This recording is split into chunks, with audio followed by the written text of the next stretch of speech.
माझ्या स्वतःच्या घरी गणपती नसतो. आमचा गणपती गावाला असतो. आमचं जे मोठं घर होतं तिथे. आणि तिथे आम्ही पूर्वी जायचो.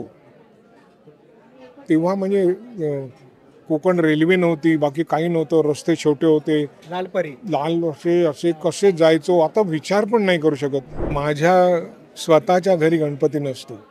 आमचा गणपती गावाला असतो. आमचं जे मोठं घर होतं तिथे. आणि तिथे आम्ही पूर्वी जायचो. तेव्हा म्हणजे कोकण रेल्वे नव्हती, बाकी काही नव्हतं, रस्ते छोटे होते. कोकणामध्ये म्हणा, बऱ्याच ठिकाणी म्हणा, इतर ठिकाणी म्हणा, एक अशी प्रथा आहे ना, की आता तुमचं गाव समजा, तुमचे आजोबा पणजोबा खापरपणजोबा हे गावालाच राहिले. मग पुढे शिक्षण वगैरे आलं, मग पुढच्या पिढीतले लोक शहराकडे वळले.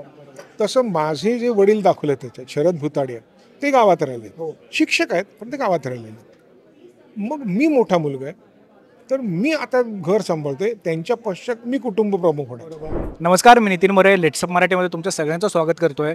सकाळच्या सुरुवात खरंच खूप चांगली झाली, ती म्हणजे सिद्धिविनायकाच्या चरणी आम्ही सिद्धिविनायकचा आशीर्वाद घेतला. आणि यामागे एक महत्त्वाचं कारण म्हणजे घरात गणपती नावाचा एक नवा कोरा चित्रपट आपल्या भेटीला येतोय. याच चित्रपटाच्या सगळ्या कलाकारांनी बाप्पाचं दर्शन घेतलं आहे आणि तिकडून एक सुंदर अशी दुसरी सुरुवात झाली.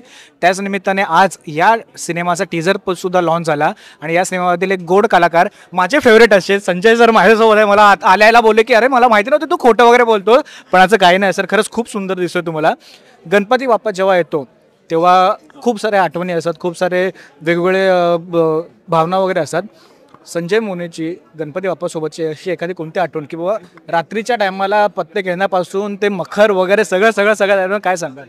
अगदी खरं सांगू ना, तर माझ्या स्वतःच्या घरी गणपती नसतो. आमचा गणपती गावाला असतो. आमचं जे मोठं घर होतं तिथे. आणि तिथे आम्ही पूर्वी जायचो.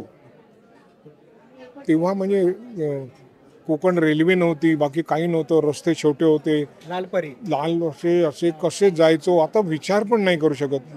तर वय झालं, पण तेव्हा कुठून कुठून आम्ही 60, 62, 65, 70, 80 लोक असायचो.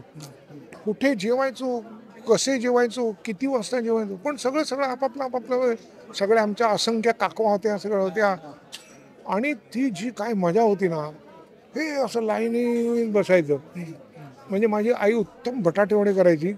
तर मला आठवत आहे एकदा 7 किलो बटाटे आणले होते. 7 किलो आणि त्याचे वडे केले होते. तेव्हा नंतर माझी आजी ओरडली, अरे राक्षसानो, आम्हाला एक एक तरी राहू दे. इतकी ते सगळे जेवणाची लयलूट. आणि आंबे नसायचे, परंतु इतर गोष्टी फणस असायचे. मग कच्च्या फणसाची आमटी, अमुक तमुक, खीर, हे ते बारीक सारीक. पण पोळ्या वगैरे आत्ता आल्या, तेव्हा कसं भात वेगवेगळ्या प्रकारचा आणि मजा असायची.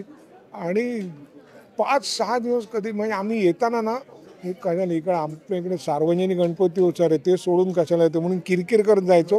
आणि परत जाताना अक्षरशः रडत जायचो, का परत चाललोय. ती जी गंमत होती ना, ती आता 1,00,000 स्क्वेअर फूटच्या मंडपामध्ये एकट्याला मला ठेवलं आणि काय तुला हवं ते मजा कर म्हटलं तर नाही येणार. ती गडबड, ती घाई, ती गोंधळ, ते अडचण, ह्याच्यात मजा आहे, ती मजा आहे. नक्कीच. बरं, तर घरात गणपती चित्रपटाचा टीझर लॉन्च तर झालाच आहे, आम्ही टीझर बघितला सुद्धा आहे. भूमिका नाहीच कळत ती कशी भूमिका असणार आहे, कोणाची काय भूमिका असणार आहे. तुम्ही काय सांगाल की यामधून फक्त फॅमिली ड्रामाच्या व्यतिरिक्त अजून कोणते एलिमेंट्स प्रेक्षकांना बघायला मिळतील? सगळ्यात पहिली गोष्ट म्हणजे ना, तुम्ही हे बघितलं त्याच्यामध्ये की कोकणामध्ये म्हणा, बऱ्याच ठिकाणी म्हणा, इतर ठिकाणी म्हणा, एक अशी प्रथा आहे ना, की आता तुमचं गाव समजा, तुमचे आजोबा पणजोबा खापरपणजोबा हे गावालाच राहिले. मग पुढे शिक्षण वगैरे आलं, मग पुढच्या पिढीतले लोक शहराकडे वळले.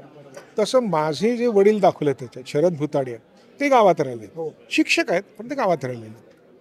मग मी मोठा मुलगा आहे, तर मी आता घर सांभाळतोय, त्यांच्या पश्चात मी कुटुंब प्रमुख होणार. पण माझा मुलगा, माझा भाऊ शिकला आणि तो शहराकडे गेला, परदेशात गेला, परदेशातनं परत आला आणि मग तो इकडे सगळी मदत करतो.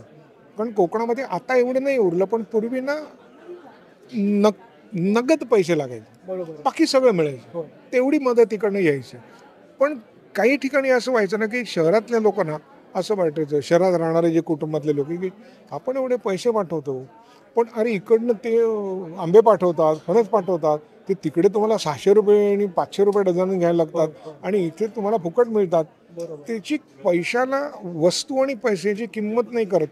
त्यामुळे त्यांना कायमच असं वाटत राहतं की आपण थोडं जास्त करतो. आणि हा या कुटुंबातल्या 2 नंबरच्या मुलाचा असा बारीक सल असतो. तो करतो सगळं, मनापासून करतो, त्याला आई वडिलांबद्दल प्रेम आहे, भावाबद्दल प्रेम आहे, पण थोडासा सल असतो. असं आहे तसं आहे.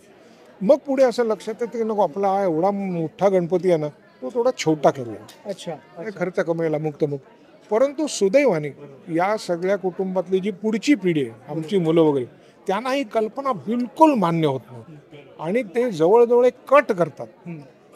बरं, त्याच्यामध्ये माझा जो धाकटा भाऊ आहे, त्याचा मुलगा जो आहे माझा पुतण्या, तो एका उत्तर भारतातल्या एका मुलीला घेऊन येतो आणि ती आमच्या घरातली आहे.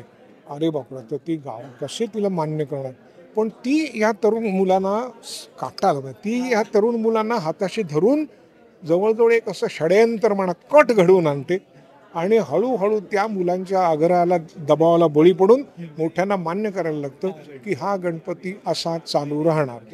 त्यामुळे हा कौटुंबिक जिव्हाळाचा आहे. याच्यामध्ये थोडी गंमत आहे, थोडे वाद आहे, थोडी भांडण आहे, थोडं प्रेम प्रकरण आहे, सगळं सगळं सगळं आहे. आणि 2 गाणी उत्कृष्ट गाणी आहेत, संवाद उत्तम आहेत. सगळ्यात महत्त्वाचं म्हणजे हा चित्रपट असा म्हणजे असाच हवा. हा म्हणजे डझन म्हणजे 12 ना, मग 12च केळी पाहिजे, 11 नाही पाहिजे आणि 13 नाही पाहिजे, अशा काटेकोरपणाने मी दिग्दर्शकाने चित्रपट केला. कधी कधी मला एवढं काय आहे, बरोबर, हो नाही पण कळलं. म्हणून मला पहिल्या दिवशी जेव्हा मी ऐकलं तेव्हापासून मी त्यांना, ते खूप लहान आहेत माझ्यापेक्षा वयाने, पण मी त्यांना कायमच अहोजाव करतो, पाठीवर पण आणि तोंडावर पण. आणि का, कारण मला माहिती आहे ते मोठे दिग्दर्शक होणार आहेत, तर तेव्हा आपली ओळख पाहिजे ना त्यांची. हे बरोबर आहे. नाही, खरंच खूप भारी वाटतंय. तुर्तास सर मी इकडे थांबतोय कारण का खरंच सरांना भूक लागली, सरांनी काहीच कळलं नाही. पण पुन्हा एकदा सर धन्यवाद.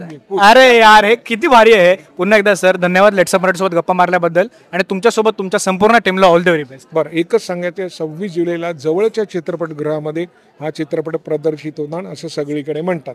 सगळ्यांच्या घराच्या जवळ चित्रपटगृह नसेल तर थोडं लांब जाऊन बघा, पण हा चित्रपट जरूर बघा, चित्रपटगृहातच बघा.